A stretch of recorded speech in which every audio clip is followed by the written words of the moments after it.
ಅಂದಹಾಗೆ ನಾನು ಹೇಳ್ತಿರೋ ಪರಿ ಕಥೆಯಲ್ಲಿ ನಾವೆಲ್ಲ ಚಿಕ್ಕ ವಯಸ್ಸಲ್ಲಿ ಅನ್ಕೊಳ್ತಿದ್ವಲ್ವಾ, ನನಗೊಂದು ಸೂಪರ್ ಪವರ್ ಇದ್ದಿದ್ರೆ ಚೆನ್ನಾಗಿರ್ತಿತ್ತು ಅಂತ. ನಾನಂತೂ ನನಗೆ ರೆಕ್ಕೆ ಇದ್ದಿದ್ರೆ ಎಷ್ಟು ಚೆನ್ನಾಗಿರ್ತಿತ್ತು ಅಂತ ಕನಸು ಕಾಣ್ತಿದ್ದೆ. ನನಗೆ ಇಷ್ಟ ಬಂದ ಜಾಗಕ್ಕೆ ನನ್ನ ಪ್ರೀತಿ ಪಾತ್ರರ ಎದುರಿಗೆ ಹಾರಿ ಹೋಗಿ ಸರ್ಪ್ರೈಸ್ ಕೊಡ್ಬೋದಿತ್ತು ಅಂತ. ನೀವೇನು ಅಂದ್ಕೊಂಡಿದ್ರೋ ನನಗೆ ಗೊತ್ತಿಲ್ಲ. ನಾವೆಲ್ಲರೂ ಅಂದ್ಕೊಂಡಿರೋ ಏನಾದರೂ ಸೂಪರ್ ಪವರ್ ಖಂಡಿತ ಇಲ್ಲ. ಯಾಕಂದರೆ ನಾನು ಮಾಯಾವಿ ಕಥೆನ ಹೇಳ್ತಿಲ್ಲ, ಅಥವಾ ಮುಂದೆ ಏನು ನಡೆಯುತ್ತೆ, ಹಿಂದೆ ಏನು ನಡೆದಿತ್ತು ಅಂತ ಎಲ್ಲನೂ ತಿಳ್ಕೊಂಡಿರೋ ಮೇಧಾವಿ ಕಥೆನೂ ಅಲ್ಲ.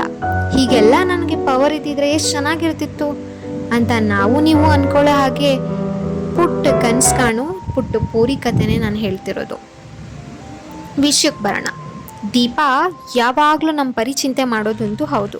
ಆ ಚಿಂತೆ ದೂರ ಆಗಬೇಕಂದ್ರೆ ಅವಳ ಕಣ್ಣಿಗೆ ಯಾವಾಗಲೂ ಪರಿ ಇರಬೇಕು. ಇದ್ರ ಹೊರತಾಗಿ ಇನ್ನೊಂದು ಪವರ್ ಕೂಡ ಇತ್ತು.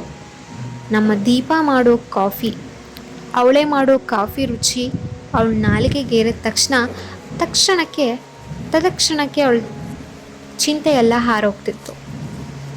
ಅಂಥ ಸ್ಪೆಷಾಲಿಟಿ ಏನಿತ್ತು ಅಂತೀರಾ? ಅದರಲ್ಲಿ ಒಂದು ದಿವ್ಯ ಶಕ್ತಿ ಇತ್ತು. ಖಂಡಿತ ಪರಿಗಿರಲಿಲ್ಲ, ಆದರೆ ಪರಿ ಅಮ್ಮನಿಗಿತ್ತು. ಅದೇನು ಅಂತ ತಿಳ್ಕೊಳ್ಳೋಣ ಬನ್ನಿ.